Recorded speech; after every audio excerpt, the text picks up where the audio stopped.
This is not a warning. This is not a claim. This is just a story. One that had to be written. Because some doors, even when closed, continue to make their presence felt. You are listening to Nocturne Stories, and today's story is about a family whose luck always arrived on time, but never for free. When I was a child, my family was strangely fortunate. We weren't rich. Our house wasn't special either. 3 bedrooms, 2 bathrooms, a small living room with an old gray couch and my father's creaking recliner.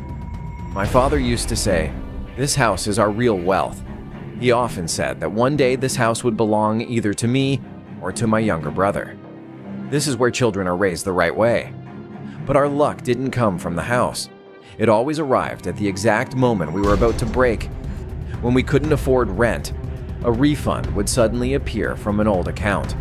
When medical bills covered the table, a will would surface from some distant relative we had never even met, as if someone was watching over us.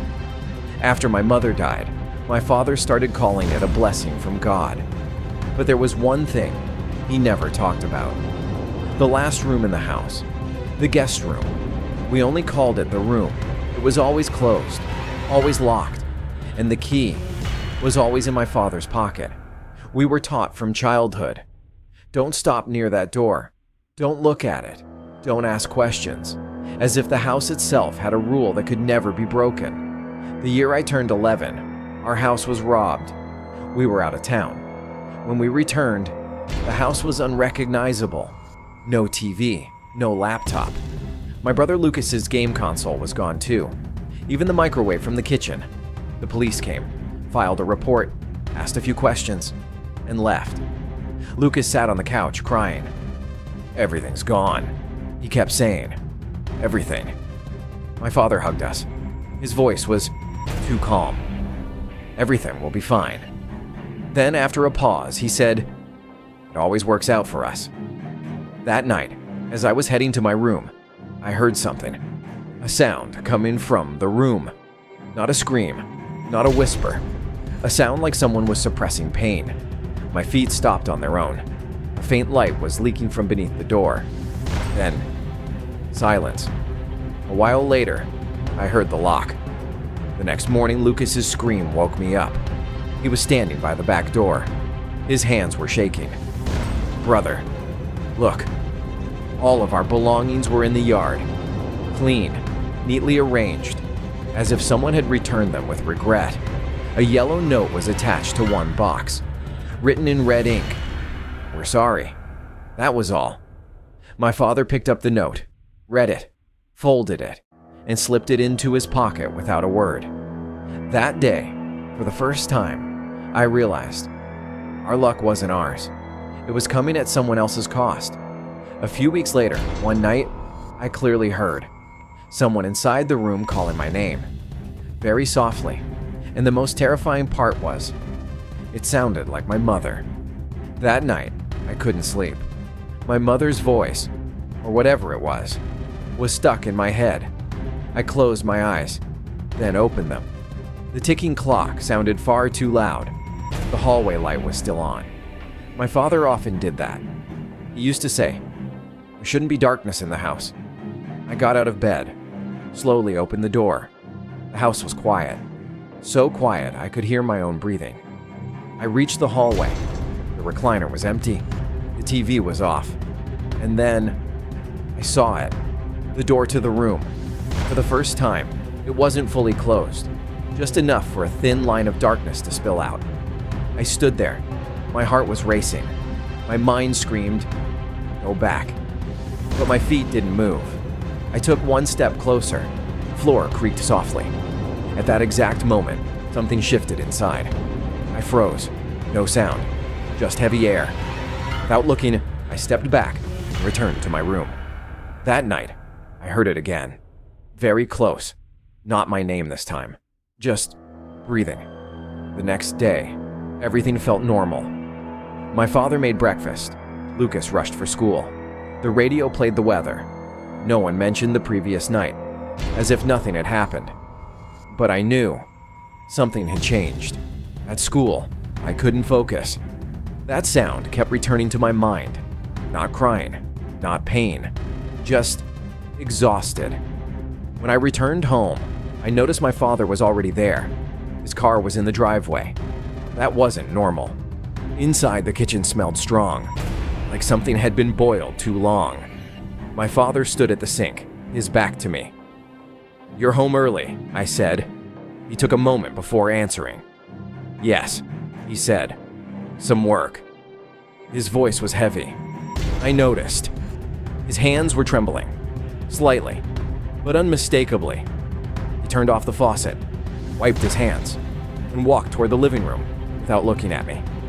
My eyes drifted to the end of the hall. The room. The door was fully closed, but the lock wasn't visible. That evening, Lucas asked me, "Have you ever heard strange noises from that room?" I looked at him. He wasn't joking. His voice was low. "Careful." "Why?" I asked. He stayed quiet for a moment, then said, "Last night, I felt like someone was standing by my bed." I said nothing, and when I opened my eyes, he swallowed. There was no one. Dinner sounds came from the kitchen. Our father called us. Lucas stood up and looked at me. The same question was in his eyes that lived in mine. That night, I locked the door. Still, I couldn't sleep. After midnight, I heard footsteps in the house. Slow, measured. They stopped outside our room. Someone stood at the door. The breathing was very close. Then, the footsteps moved on, toward the hallway. And shortly after, the sound of the room's lock opening. The metallic sound echoed through the house and faded. I lay perfectly still, holding my breath. I couldn't bring myself to look at Lucas. A few seconds later, a faint creak, like someone shifting weight. Then, nothing. No scream, no sound. Just the same heavy silence. Eventually, sleep took me. I woke up before the alarm. The house was active. Dishes clinked in the kitchen. The radio was on again. Everything felt like every other morning. Lucas was still asleep. His face looked unnaturally tired. I stepped out. My father was in the kitchen, making coffee. He glanced at me for a moment, then looked away. "Did you sleep?" he asked. "Yes," I said. The lie stuck in my throat. He said nothing. The coffee machine filled the silence. I looked down the hall. The room. The door was closed, locked. On the way to school, my father walked us to the door. Lucas stayed silent. As soon as we got into the car, he asked, "You heard it too, right?" I nodded, staring at the road. He didn't say anything else. The day passed slowly. I took notes, answered questions, but every sound pulled my attention away. When I returned home, my chest felt heavy for no reason. My father's car was in the driveway again. This time, dust covered it. I noticed something on the back seat, a large shape covered with cloth. I shut the door and went inside. The evening was unnaturally quiet. No TV, no radio. My father sat in his recliner. His eyes were fixed on the dark screen. "Dinner?" I asked. "In a bit," he said. His voice was tired. Lucas stood beside me, silent. We were both staring at the same place. The room. No light came from beneath the door, but the air there felt different, heavy, still. Night fell slowly. Our father sent us to bed early. Lucas locked the door. We lay in our beds. Nothing happened for a while. Then, a very faint scratching sound, like fingernails slowly sliding across wood. Lucas looked at me. I said nothing. The sound stopped. Then, soft footsteps. They didn't come close this time. They went straight to the hallway. And soon after, the lock opening. This time, the sound was clearer than before. Metal grinding, a door opening. Lucas and I looked at each other. Neither of us spoke. We both knew. If we did, it would hear us. The footsteps spread through the hall. Slow, deliberate, steps that knew the way. They stopped in front of our room. Someone stood on the other side. I could clearly feel its breathing. Lucas's breathing quickened. I gently held his hand. The handle moved. once, then stopped. Seconds passed. Then the footsteps retreated, back to the hall. And shortly after, the room's door closed again. The lock clicked. The house went quiet. We woke up late. Our father was already awake. The kitchen smelled of coffee. 3 cups sat on the table. 3. For the first time since my mother died. Neither Lucas nor I spoke. We sat silently. My father picked up a cup. His hands were shaken. He looked at us for a long time, then said, "Don't go to school today." His voice was heavy. We didn't ask why. By afternoon, the house felt restless. My father moved between the garage and the room. Sometimes he stopped at the door, listened, then walked away. By evening, he called us to the living room. We sat on the couch. He stood in front of us.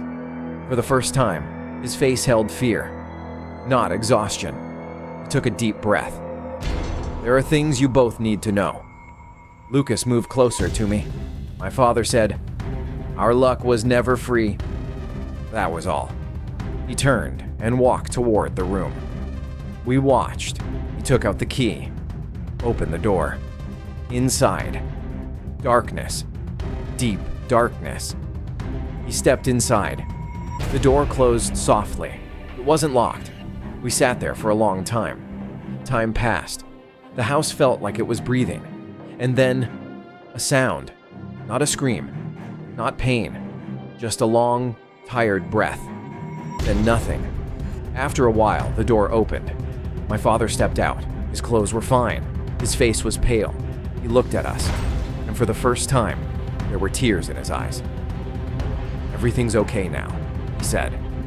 His voice didn't believe it. That night, the house felt different. Lighter, as if a debt had been paid. The first time, I slept without fear. A few weeks later, we were struggling again. Bills, notices, phone calls. But this time, nothing happened. No miracle, no envelope, no refund. The house was just a house, and the room was just a closed room. I'm grown now. Lucas lives far away. My father lives alone. We still own the house. Sometimes I walk down that hallway and stop in front of the room. Inside, there is complete silence. But some silences are not empty.